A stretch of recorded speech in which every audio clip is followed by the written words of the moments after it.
Stop Russia, stop the war! Help Ukraine, protect peace! Help Ukraine, protect peace! Help Ukraine, protect peace! Help Ukraine, protect peace! Help Ukraine, protect peace! Help Ukraine, protect peace! Arm Ukraine, as you promised! Arm Ukraine, as you promised! Arm Ukraine, as you promised! Arm Ukraine, as you promised! Arm Ukraine, as you promised! Arm Ukraine, as you promised! But my friends, the gaffes and the funny sentences, they do not end with this little speech of Putin. The idiocy continues.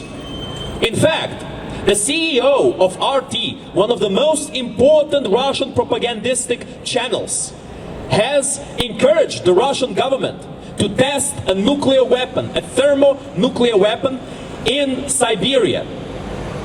She said that they should test this weapon to show the West how serious they are about the war. She has mentioned that it's okay to test it in Siberia because who cares about what happens in Siberia?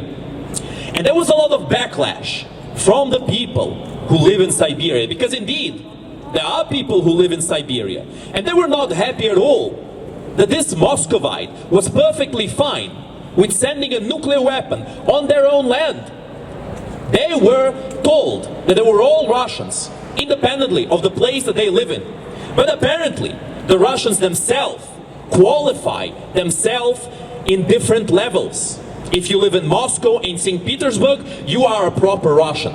If you live in Sakha, in Siberia, or any other region, you are half Russian, perhaps.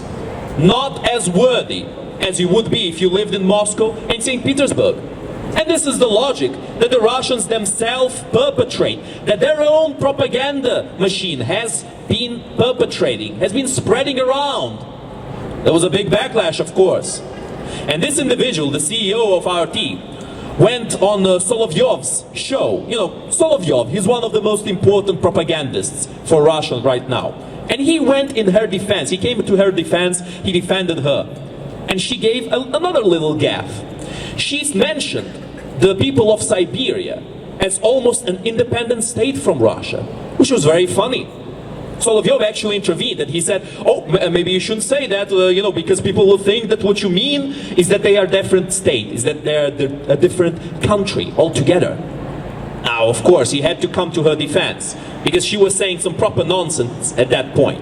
But this shows, my friends, this shows that when the lies are too many, the liars start to make mistakes. The liars can no longer follow the lies that they've been saying for so long. Because those lies eventually start contradicting each other. They start contradicting what they said in the past. And we have to understand that. We have to catch the Russians on their lies. We have to catch them when they are making these mistakes, when they are contradicting what they have said in the past. And we will, my friends. We cannot lose this opportunity right now. This is an opportunity to end the war in Ukraine, to end this bloody invasion by the Russian terrorist state.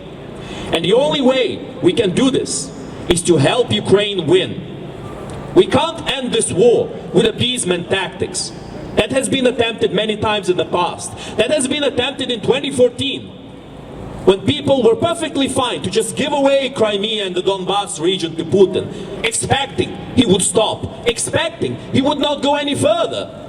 But alas, it has not happened, as these voices of appeasement had been predicting.